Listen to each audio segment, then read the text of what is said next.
Welcome back into Exit 99 Sports. As always, my name is Caleb DeLoach, and we are now mid-May, so we are really closing in on the school year.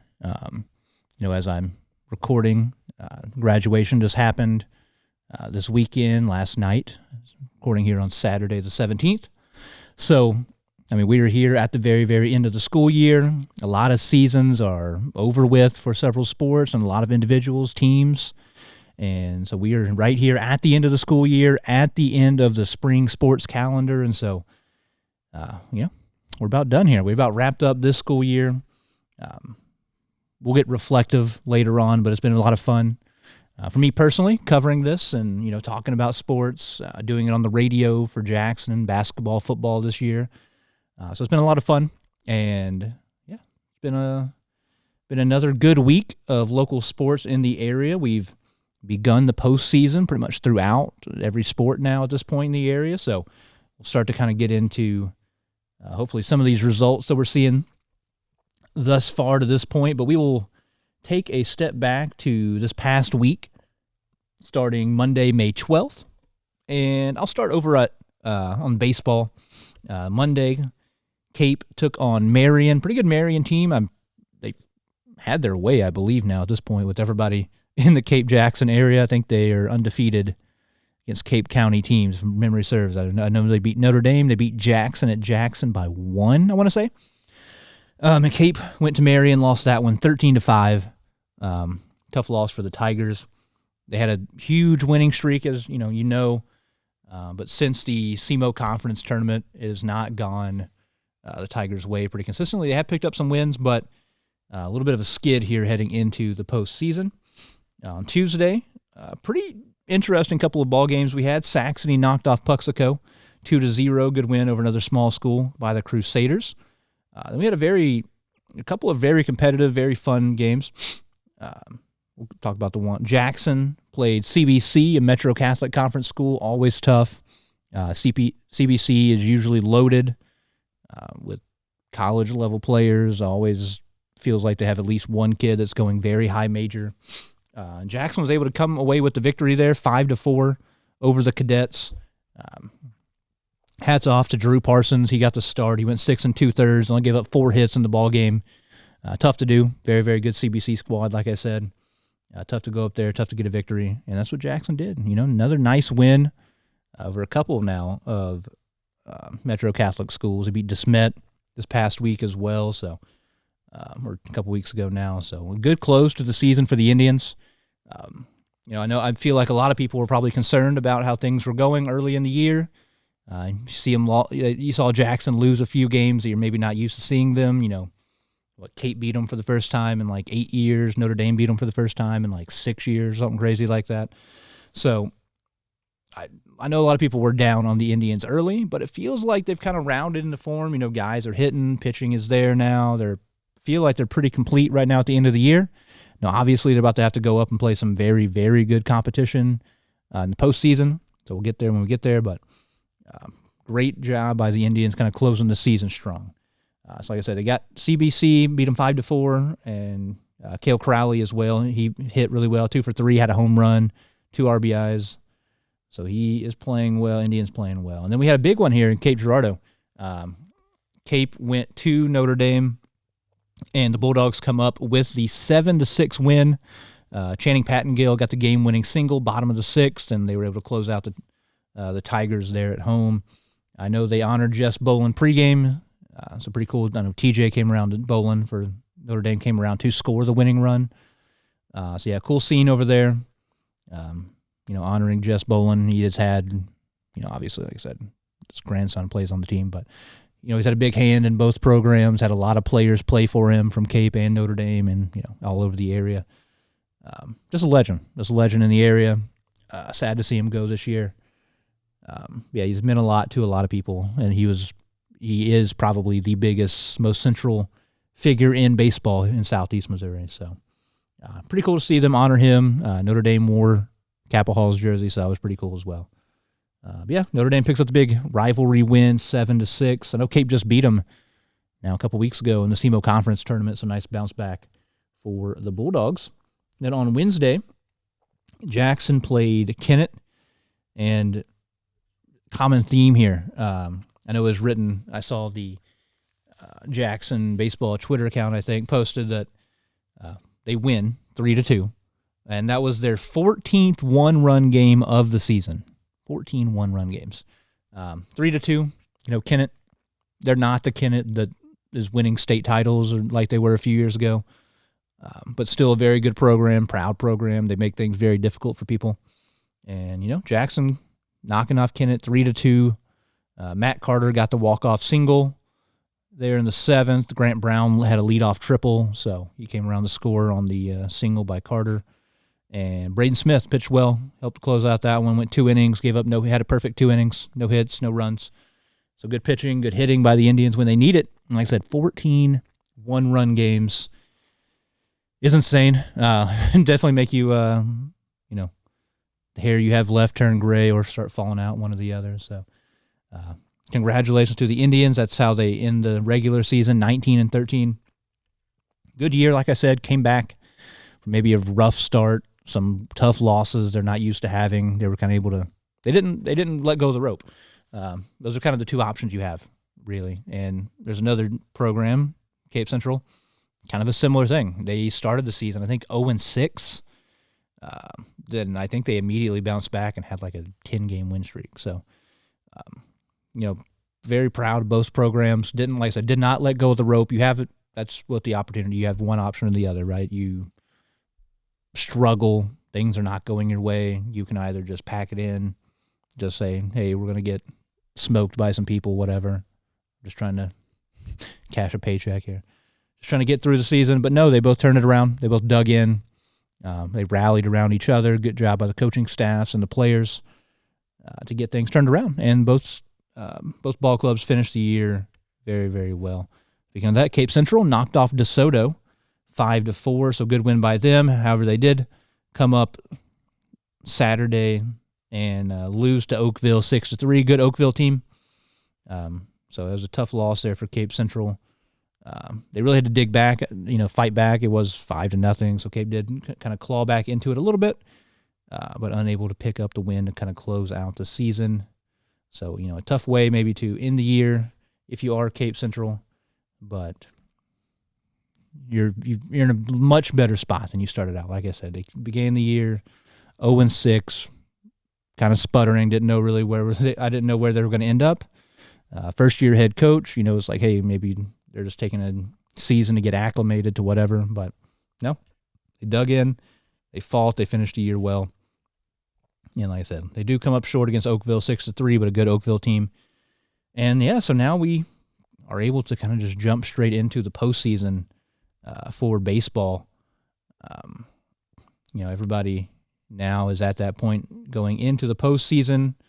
Let's see, where are we going to start? We'll get to the postseason here in just a moment, I guess. We'll talk about all the other stuff that happened this past week first. Let's see, we'll scroll down to girls soccer. Let's go to soccer. Jackson, huge win Monday. They played Sykeston, SEMO conference opponent, won 8-0. Dominant showing by the Indians. I think they scored like 2 minutes in, and then Maya Domian, I know, scored like 5 minutes later maybe. The goal count is Maya Domian had a hat trick, 3 goals for her. The SEMO signee, Riley Monaghan, had 2 goals. Mia Becker had 2 goals, and Alyssa Lord had a goal, make it 8 there for the Indians. So they're playing well. They're playing how you expect. I think 14-3 is their final record in the regular season. So a great year there for the Indians. As always, you've come to kind of expect that out of Jackson. They are the class of Southeast Missouri. They're the team that has really produced the most college-level athletes. They have a pipeline to SEMO that's been going and going and going and continuing on with Maya Domian. So congrats to them. Great season. First year under Coach B-Sink, so shout out to Caleb B-Sink. Good first year at the helm. Coach Mack over there at Jackson's been great for 15 years. Something like that. He was there for a long time. He did really, really well. Love Coach Mack, but yeah, they keep it going just where they left off. Similarly, Notre Dame got an 8-0 win over Farmington. On Monday, hold your breath here. They're about to play again. To finish out, almost, and then finishing out the regular season, Notre Dame knocks off Cape 1-0 on Tuesday. So nice rivalry win there. That was kind of the prelude to what you're about to see here in a second. And then Saxony ends their season, lost to Perryville. Perryville, pretty good squad up there. Knocked off Saxony 6-1. So then we are in the postseason as well for girls soccer, but they played. For me, it's today. For you, the watcher, listener, it might be yesterday, 2 days ago, whenever you're hearing this. Jackson played Seckman in the Class 4 District 1 tournament, and Notre Dame and Cape were actually playing at Cape Central. So, I will implore you to, go check it out over there at Cape Central, because game one of the day for me today. Game 1, 10 a.m., Notre Dame knocked off Farmington. Not a surprise. They just played each other 4 days, previously. Addison Clifford had 2 goals to lead the Bulldogs to that win. An expected win. Farmington, not very good. I think they finished here with 1 win maybe. So the expected result does happen. The number 1 Bulldogs keep marching on. And then in the second game, the home team, Cape Central, played Sykeston. I know they have a win over Sykeston earlier. I thought it would be more competitive, but the Tigers come out and stomp Sykeston 6-0. A lot of different people in the score column. Emma Smith had 2, but then Aubrey Roth, Tatum Frick, Nora Austin, and Jessica Hickman each got a goal apiece. So good signs there. And so we do get a Cape Girardeau matchup here in the semifinals, chance to go to the district title. The other game, I know Poplar Bluff on the other side, there's a 2 seed. They won 2-0. I believe they'll be playing Festus. So anyway, on Monday, it will be Notre Dame, Cape Central, 5 p.m. at Cape. So get out there, go check it out. Should be a good environment. 2 very, very good local teams. Should be a lot of fun, kind of seeing them face off against each other. Kids that have played each other their entire life. So should be a good one. Winner goes to the district title, loser season's done.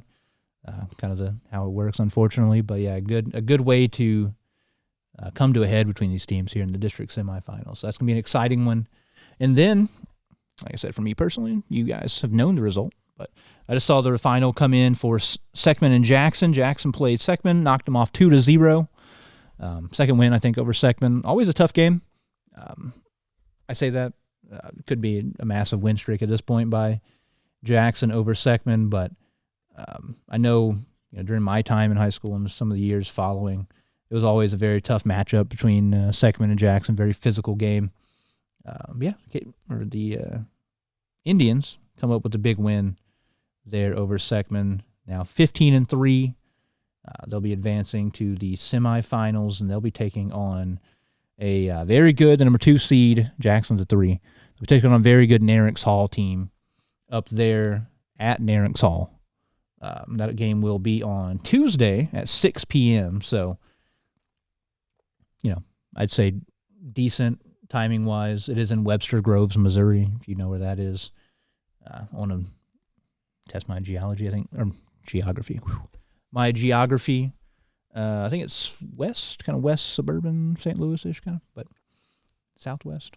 So we'll see. Might have to play by ear, kind of with the weather up there. It's kind of a TBD type situation. Looking ahead, maybe a little bit of weather and a little bit of rain coming through. So keep an eye out for that. It should be a good one. Narrix Hall, like I said, there's a 2 seed. They'll be playing at home, so it will not be easy by any means. Very, very good team. Should be tough.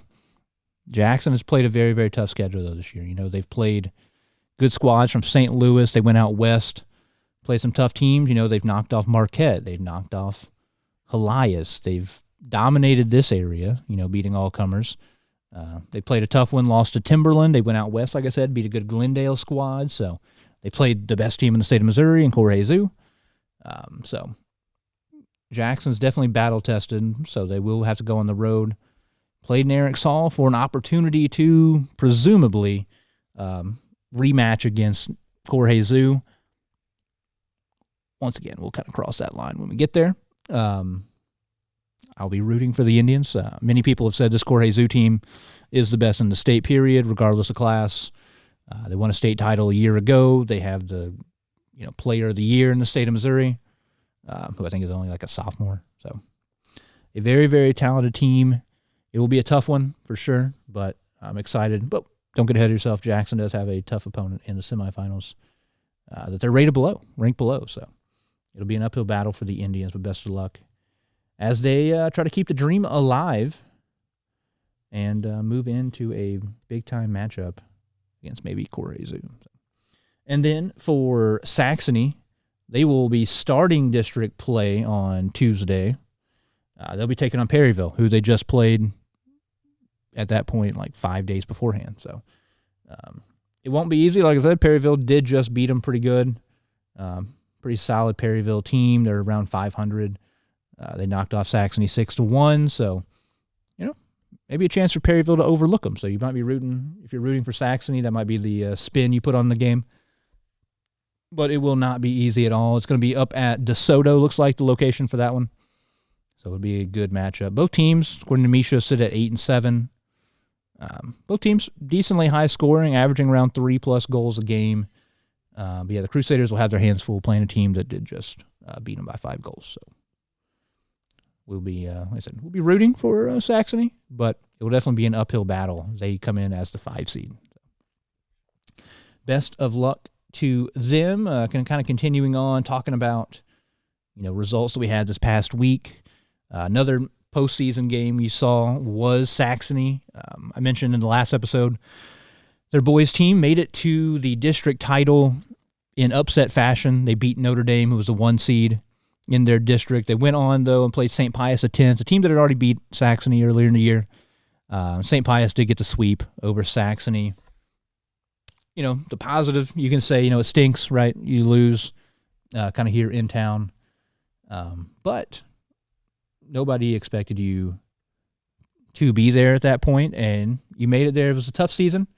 A young program. They finished the year 9-15, but they closed the season really well, got a couple of wins in the district tournament, and like I said, the huge upset victory, 5-set upset over Notre Dame was huge and a cool way for them to kind of finish the season in a way there before dropping to St. Pius X. So shout out to them. Hopefully they can build on this good season and kind of carry it over next year, see if they're able to keep the momentum going through the off season.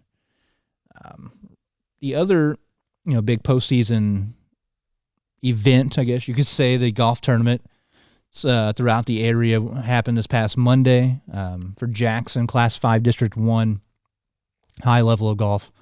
They come in 4th as a team. They shot .301 as a team. Not the best, straight up, just not the best play that they've had all season. They certainly, I said, I don't want to, crap on them too hard, but, they certainly had much better tournaments here closing out the year, and just some guys just had rough days. That's how it works. Golf's a tough sport. It's mental. I don't know exactly what the elements were like up there where they were playing, what the course was like, but they do, like I said, finish 4th as a team. The top 2 teams are advanced as a team onto state. So as a team, they won't be advancing, but they did get a couple of individual qualifiers. I will just kind of run down. They finished behind Lafayette, SLU, Rolla, and then Jackson was 4th. I'll just kind of run down the individual results. They did have a huge individual result with Marshall Earnhardt. He actually won the medalist honors, shot a 68 to come in first by himself, 2 strokes ahead of second place. So a big-time day for Marshall up there. And then the other individual qualifier for the Indians, Ian Lambert, came in 10th. He shot a 73 in a 3-way tie for 10th. And so the top 25 individuals get to advance on, but top 25, I think. They advance on, so some guys that were just below that spot. Drew Eller finished 30th. He shot an 80 for the Indians. Braden Malls shot an 80 as well, and then Jimmy Williams also shot an 80 as well, the SEMO Conference champion, I believe, Jimmy Williams, yeah. So maybe a little bit tough day at the course for those guys. You've seen them shooting pretty consistently below 80. That's how it is, unfortunately. Golf's tough. Kind of didn't break their way that day, so those guys did not make it. But there are two very, very good golfers going to state for the Indians in Earnhardt and Lambert. And then in the Class 4 District 1 golf tournament, Cape Central came in 5th place as a team. They shot 330. So as a team, they won't be advancing, but they did get 2 individual qualifiers themselves. Seth Ferguson and Drew Ferguson. Pretty cool for that family. They both get to advance in state as individuals. The winner of that district, Poplar Bluff, unbelievable. I mean, this is a Cape region here, Cape Girardeau County kind of area focused podcast, but SEMO Conference team, Poplar Bluff, they have been unbelievable this year. So they shot 285. They are poised to maybe win a state title. They had their top 3 finishers, went 67, 69, 72, all from Poplar Bluff at that tournament. So big time scores out of the Poplar Bluff boys. I said Ferguson, he came in 8th, or Seth Ferguson, they're both Ferguson. Seth Ferguson came in 8th. He shot a 77. And then Drew Ferguson shot an 81 to tie for 16th. Top 20 advanced through the state. So back behind them, Garrett Schmidt, he will be playing at the next level in college. He finishes 26, shot an 85 for the tournament. 32nd and 34th. Seaball and Ross from Cape Central, they shoot 87, 88 respectively to finish out their day. So good showings there by Cape Central. They, like I said, finishing 5th out of a group of 14 teams, not bad, nothing to hang your head about. They do get a couple of guys to move on into the Class 4 state tournament, so that'd be exciting. And then Saxony played Class 2 District 1 tournament, and they come in 2nd as a team. So they will be advancing as a team to the championship. Some of the notable finishers for them, the top individuals, top 20 guys for them. Bryce Gabler comes in 5th place. Let's see what Bryce shot. So, Saxony will be moving on, them and St. Vincent. So a couple of local squads will be moving on in the state tournament. As a team, they shot 381. I mentioned Bryce Gabler. He shot an 87, finished 5th. Wesley Keeney came in 7th and shot 88. And then I believe the other top 20 guy, Thomas Haas, shot a 98 to come in 19th for the Crusaders. So shout out to those guys. Hopefully they're able to keep it going, keep those scores dropping a little bit more, maybe make some noise up at state. It'd be pretty cool. So you see the Crusaders up there as a whole team. I believe that does do it for most team sports and stuff. So the other thing that happened Saturday, like I said, for me, kind of time traveling here, I did today on my side of things. So we had some track meets going on in the area. Cape and Jackson were up at the Class 5 District 1 meet, and I do have the results there at Class 5 District 1. They were up at Farmington. Nice day, beautiful day, at least here in the area. For track and field. So there are quite a few individuals that are going to be moving on. So the way it works, track and field, you have districts, the top 4, relays or individuals advance to the sectionals, and at the sectionals, the top 4 in each event in sectionals go on to state. And so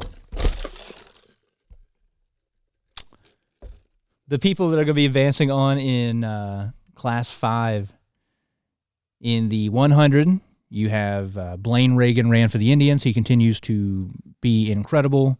He ran a 10.7, lowering his PR, getting closer and closer to that Mario Whitney school record. We'll see if that's ever able to be broken. Reagan runs 10.7 flat, comes in first. Memphis Maddox, only as a freshman, does come in 8th. Runs 11.31. He won't be advancing, but a good freshman year for Memphis. Excited to see him out on the football field here in a few months. Indians had nobody advance, or the Tigers had nobody advance in the 200. Doesn't appear, according to these results. has Memphis Maddox finishing 6th. I will check back on that here. Maybe double-check these results. But in the 400, you had both Reagan brothers, Blaine and Barrett, running. And Blaine comes in first. Barrett finishes second. Shout out to them. They'll be advancing there in the 400. Blaine ran 47.53, which drops his PR and school record by, I think, another 10th. I think he ran 47.64 maybe previously. So his PR keeps dropping in both events now, in the 100 and the 400. Barrett comes in second at 48.92. Both very, very good runners there. They will be, if they continue that pace on, there's a good chance both of them are running in the state championship in the 400. So very exciting for them. In the 800, the Indians have a couple of guys going through. Nate Meisner comes in second at 159. Aiden Nidbalski comes in fourth, so he just squeaks in there, 201.32, about a half second behind or ahead of the fifth place finisher. And then he turns around and comes in first in the 1600, a little bit more of his forte at 4:33.71. In the 32, Chase Wendell from Jackson will be advancing. Sophomore runs 10:10. He comes in second place behind a runner from Oakville. Nobody will be advancing. Close finishes there for the Tigers in the 110 hurdles. Demarion Williams, freshman, comes in fifth. Warren Eanes comes in sixth, kind of finishing out his really, really good track career. Warren been a very, very good hurdler throughout his career at Cape Central. Same thing. Nobody from Cape or Jackson advancing in the 300 hurdles. There is a kid from Poplar Bluff that's going to be very, very competitive as they go on through state, though, Patrick Slack. Very good hurdler in the 110 and the 300. So you can kind of expect to see his name moving on. In the 4x1, the Indians break a school record. They run 42.53. They come in first place in the 4x1. And in the 4x2, they do the same thing. Break a school record. They run 129. They get first place there. You can also shout out the Reagan family for some of those stats. I know they were a part of those teams as well. In the 4x4, Cape Central will be moving on. They finished third in 3:32 behind Lindbergh and Poplar Bluff. And in the 4x8, Jackson does come in fourth place at 8:43. Pretty clear-cut top four there, Farmington, Lindbergh, Northwest, and Jackson. So we'll see how those teams do. Moving on, individuals in the jumps. Ryan Larry from Jackson will be moving on. He jumps 183, finishes second in the high jump. In the long jump, Larry gets third, and Evan Turley gets fourth. So those guys will be moving on behind a couple of, local guys. Farmington senior Brett Dry gets first, quarterback for them. And R.J. Lathan from Poplar Bluff gets second.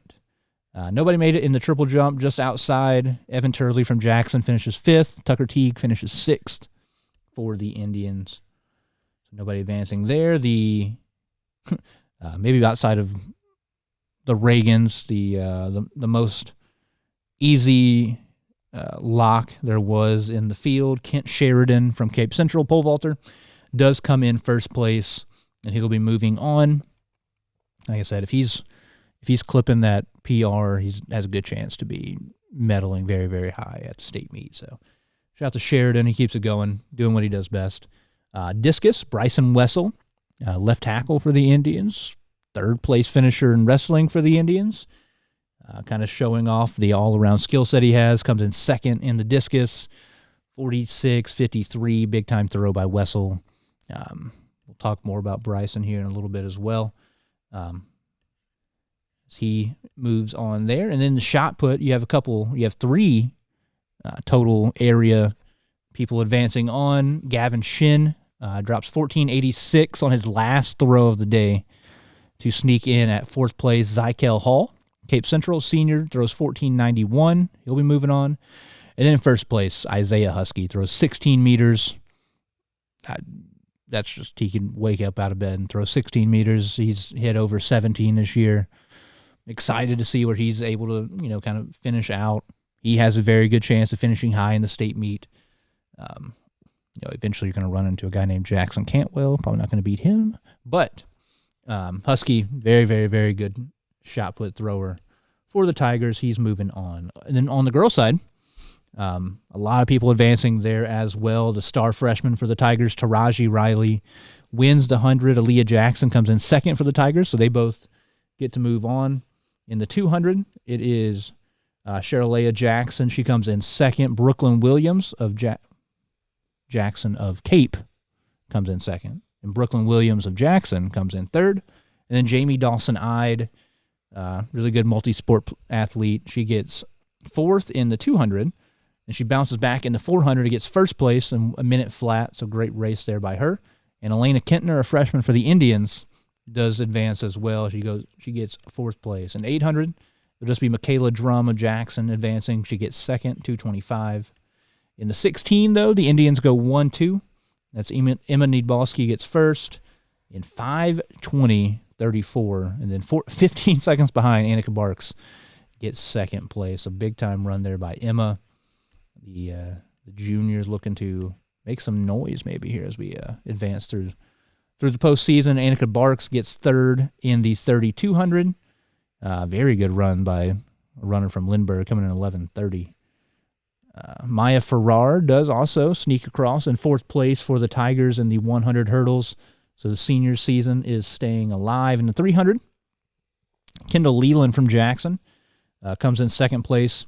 There's a big-time hurdler, by the way, at Poplar Bluff. Lynn Cottrell, only a freshman, finished 3 seconds ahead of Kendall Leland from Jackson. So watch out for Cottrell, a name you'll definitely be hearing a lot of over the next few years. Excuse me. In the 4x1, Cape Central, very, very good relay teams in the sprints. Obviously, like I said, they have Taraji Riley, who's incredible, Leah Jackson, and Sheralea Jackson, very, very good. Their sprint relays are very good. They come in first place in the 4x1. Jackson comes in third. In the 4x2, Cape Central comes in first there as well. Nobody advancing on in the 4x4. Jackson comes in fifth there, but they do turn around and win the 4x8 by about 5 seconds. So the Indians 4x8 team, very, very good. Some of those names I said earlier that are very good long-distance runners are part of that team. So it's a very, very good team they've got there in the 4x8. On the high jump, looks like Adeline Prater from Jackson will be moving on. She ties with another jumper from Farmington at 1.42 meters. Excuse me. In the long jump, we have a couple of athletes moving on. Taraji Riley, not just a straight-line sprinter, very good long jumper as well. She gets first. And then Brooklyn Williams, who will also be competing in sectionals in the 200, she gets third place. So they both do move on. In the pole vault, Amelia Fox, the freshman, she comes in second behind a pole vaulter from Northwest, a senior. She jumps 3.2 meters. So good jump there by her. Keep it moving on. Like I said, only a freshman. Very good season. In the discus, you have a couple.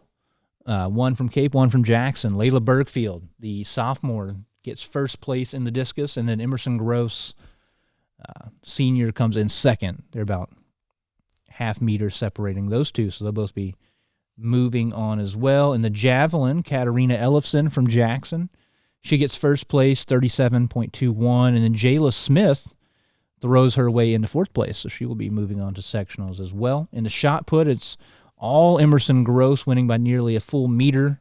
She comes in first, and then Annika Nippen does come in fourth as well to advance. So you'll see a lot of Cape, a lot of Jackson athletes moving on to sectionals this upcoming week.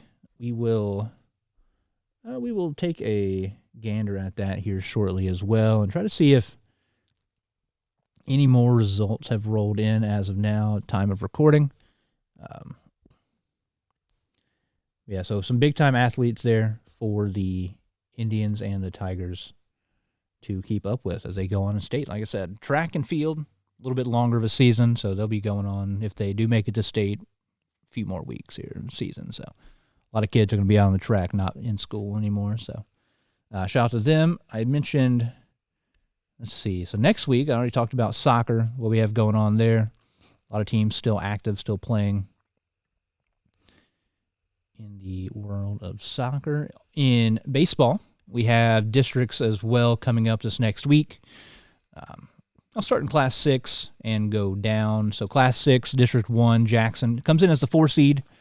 a very, very good district, very competitive district. The 1 seed is Lindbergh. Good program, as always. They're very, very tough. Put out some very, very good D1 athletes out on the baseball diamond. So they're 22-9. Kirkwood is 2 seed. They're 17-6. Oakville, who just knocked off Cape Central, they're 18-10. And Jackson at 19-13. And Fox, 14-8. Seckman has 15 wins. Melville has 18 wins. Only Northwest is the only team below 500 in the district. It will be up, the later games will be hosted at Kirkwood. However, Jackson and Fox will be playing at Jackson. So go check them out. It will be the 21st, which is Wednesday. It's May 21st, Wednesday. Go support the Indians. Looks like early weather forecast, so maybe some early afternoon showers. Hopefully that's cleared out. Looks like very, very windy day. We'll see how that affects things.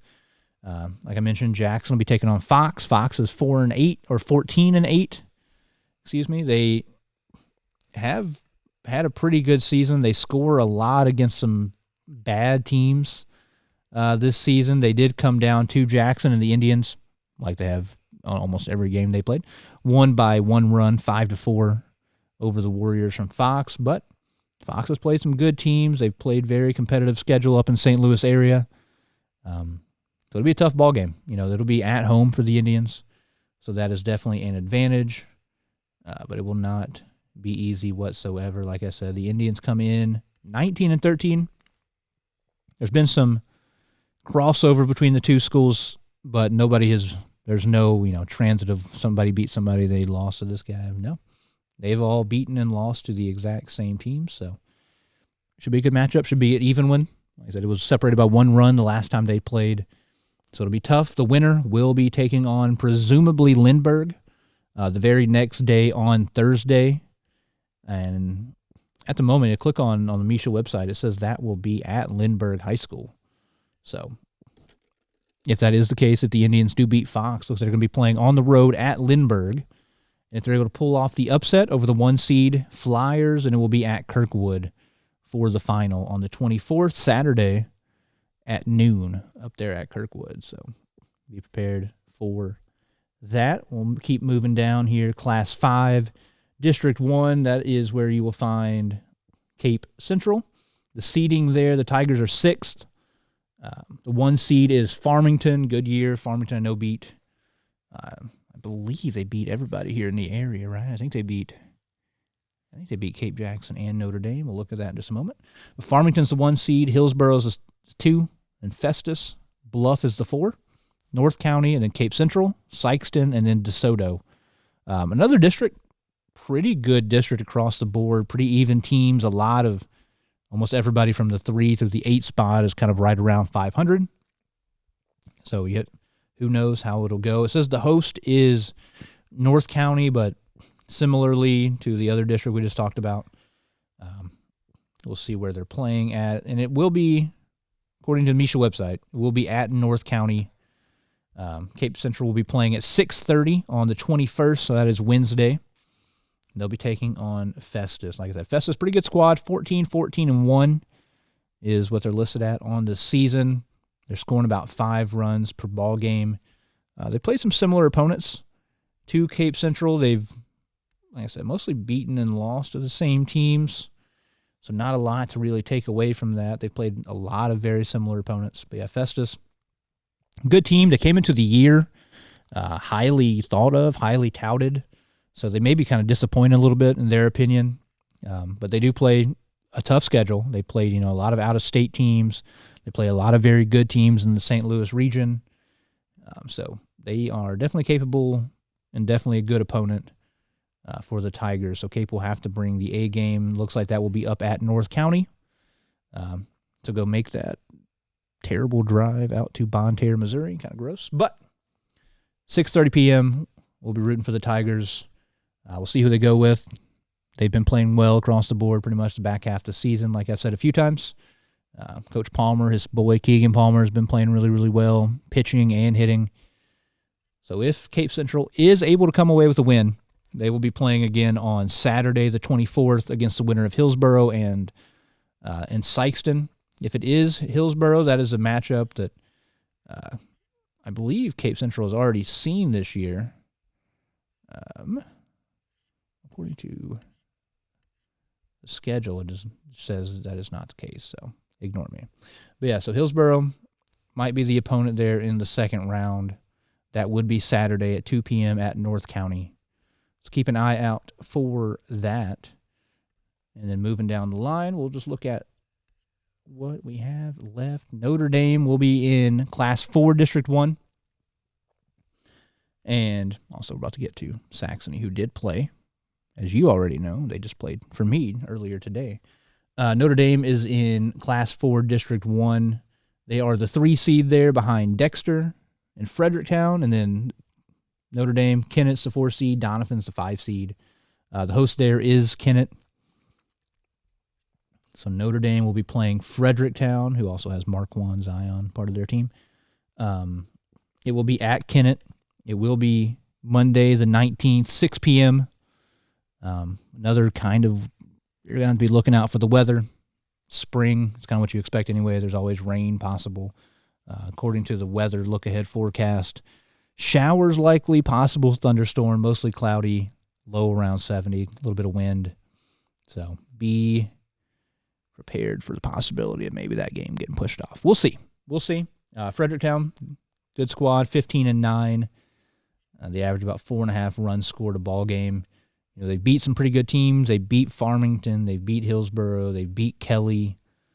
Kind of exist in that corridor between, St. Louis and down here. They played a pretty good schedule. They've lost at Saxony very early in the year. Went on a pretty big winning streak midway through the season. Kind of closed out the season on a 4-game losing streak, it looks like. They lost to St. Pius X. West County was very good. Got blown out by Valley. So kind of an up and down year for Fredericktown. Definitely a winnable ball game if you're Notre Dame.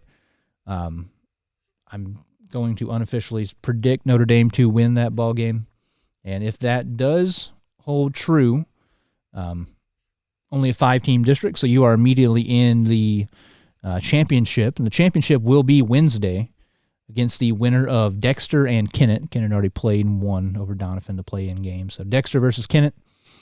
On the other side of the bracket, Notre Dame and Fredericktown on the bottom half.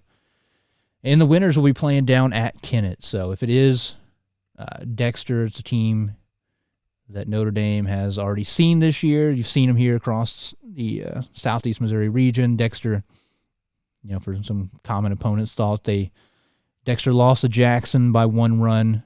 They lost to Cape Central 3-0. They did beat Notre Dame earlier in the year 11-6. High-scoring contest. They've kind of beat up on some of the smaller schools. They beat Notre Dame again on the 22nd in the SEMO Conference Tournament. 4-6 there. So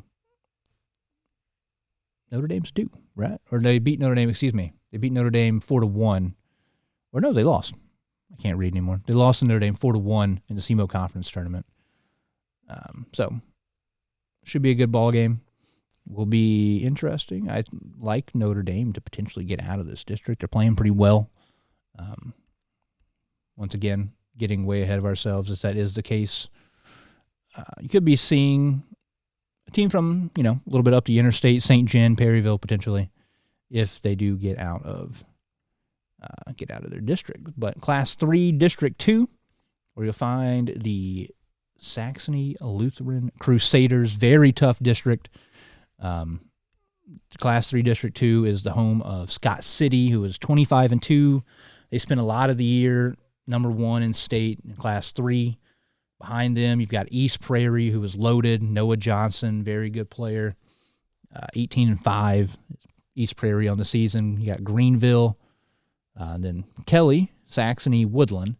But Saxony has already played their play-in game or their first-round quarterfinal game, however you want to refer to it.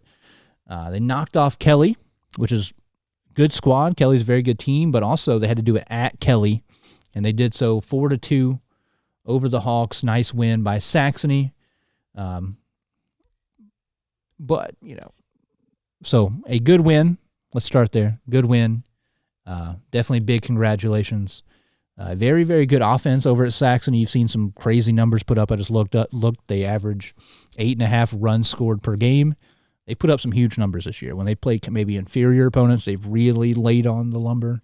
They scored 5,000 runs in that one game where you had 4 home runs hit by a single player. So next up is Scott City. That game will be Monday, 4 p.m. It will be at Kelly. So not too far of a drive down there. Maybe a little bit of a home field advantage for Scott City, not having to go as far as well. Scott City, I mean, there's nothing that you don't maybe already know. They're one of the best in the state. They're loaded top to bottom. They score a ton of runs. They have very good pitching. They're only giving up 2 runs a game. They're averaging 8.6.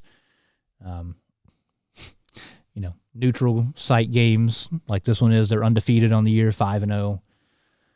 So it will be a challenge. Like I said, only 2 losses on the year. I know they lost to Kennett, and then their other loss was to Oran, who's 18-1. So it will be an uphill battle, but hey, it's baseball. Anything can happen in baseball. Sometimes an unpredictable sport, so it should be exciting. Should definitely be something to keep your eyes on. And I would definitely implore you, if you don't have anything else going on, if you're able to get down there, 4 p.m. start, not the most convenient time to start a postseason game. People do have jobs, unbeknownst to Misha a lot of times. It's my favorite complaint. Me and Cody dealt with it during basketball season. Jackson was playing in St. Louis, 2 hours away at like 3 p.m. So stupid. And the girls, they're playing at like 4 p.m. on a Wednesday. It's like, what are we doing? I have a lot of issues with Misha sometimes. So definitely keep your eye out there. Kind of looking around the area, some very, very good small school baseball. That is kind of where Southeast Missouri makes their hay. A lot of these teams are all very, very good. Like I said, Class 3, District 1, you have a very good Portageville team as the 1 seed there. Class 2, you've got Bernie in District 1. They've had a good season. A lot of crossover there with their team. A lot of those guys that are good basketball players. That's everywhere. Chaffee's in District 3. They're 19-3, having a heck of a year. East Carter, always solid in District 2. So there's a lot of very, very good baseball to keep an eye on. District 2, or Class 2, though, absolutely loaded in the southeast area. Like I said, you have Chaffee. You've got Valley in District 4.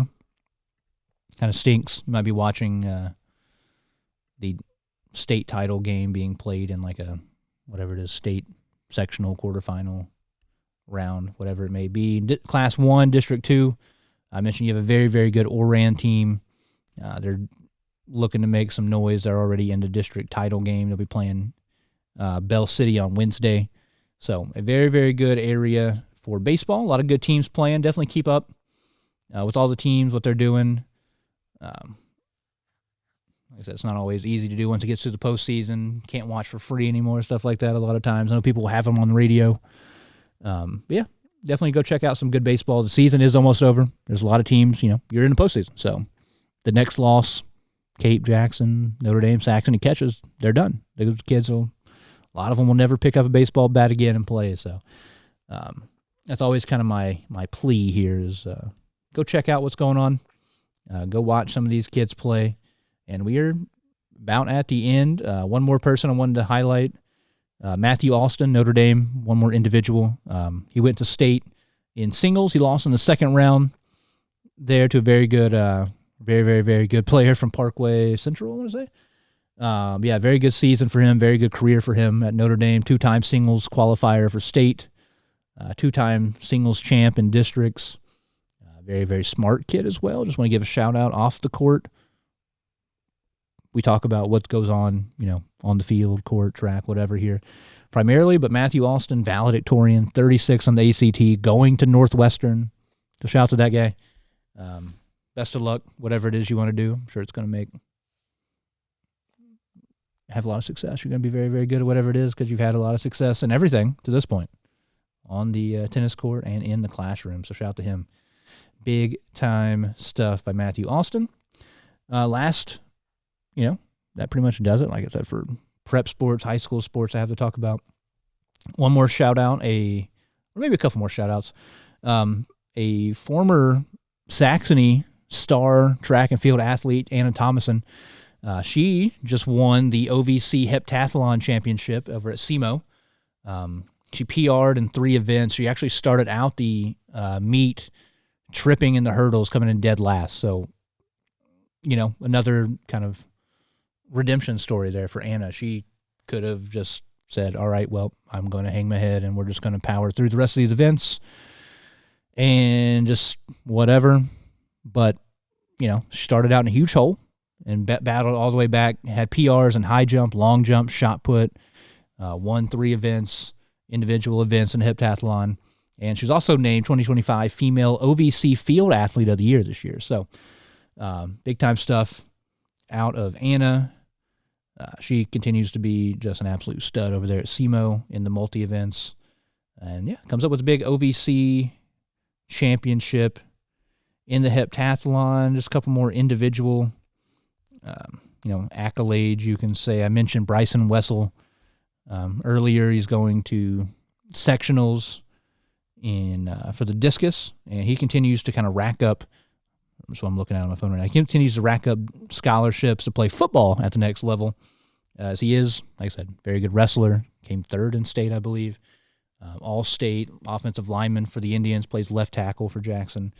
He's already picked up a few offers. Recently, though, he's gotten offers of Central Michigan, SIU. I know SEMO is offered. Lindenwood was his first offer. And then another Indian, offensive lineman, picked up another offer this past week. Braden Harris, only a sophomore currently, about to be a junior. Big kid. His younger brother of Blaine Harris. Some of you remember Blaine, very, very good basketball player for Jackson. He's playing at the college level as well. He was, maybe you could say probably the star of the team that went to the Final Four. Good bloodlines there. Braden picked up his first offer from Lindenwood. So D1 offer, first offer is pretty awesome. So congrats to him. Congrats to everybody that's kind of, getting their future planned out here. A lot of seniors closing out their high school career. So just want to give a shout out to all those kids. It's been a lot of fun watching them throughout the spring. The spring season's been a lot of fun. Had to fight through some bad weather at times and some illnesses here and there as you do in the spring, but been a lot of fun. Been a very, very good spring season and a whole year as a whole. Like I said, we'll have time to kind of look back on this whole year later on, a few more episodes once we do kind of close out some of the seasons all the way. But it's been an awesome time. As always, I thank you guys for watching, for listening. If you don't mind, just subscribe, follow, whatever, like the videos and stuff. Check us out on Spotify, YouTube, Facebook videos. I've dropped a video on Facebook as well. Apple Music. Where else? Amazon Music as well. So check us out anywhere you listen to podcasts, anywhere you watch podcasts at. We will be there. And as always, I do it just to highlight these kids, man. Just to highlight what the awesome stuff they're doing. And just kind of get out what they're, some of these accolades that I keep talking about every week. So shout out to all of them. Shout out to everybody that's competing, team sports, individual sports. We're down here at the very nitty gritty. So congratulations, however your career ends up. It's been awesome to watch a lot of you play and compete throughout the years. And so I appreciate that. And I appreciate all of you, like I said, watching and listening. We'll be back next week to kind of talk about and close out some more seasons, unfortunately, and talk about how these postseason are shaping up for teams and who's left. So thank you all for watching, everybody. It's been another fun week covering sports here in the area. As always, we will see you in the next one.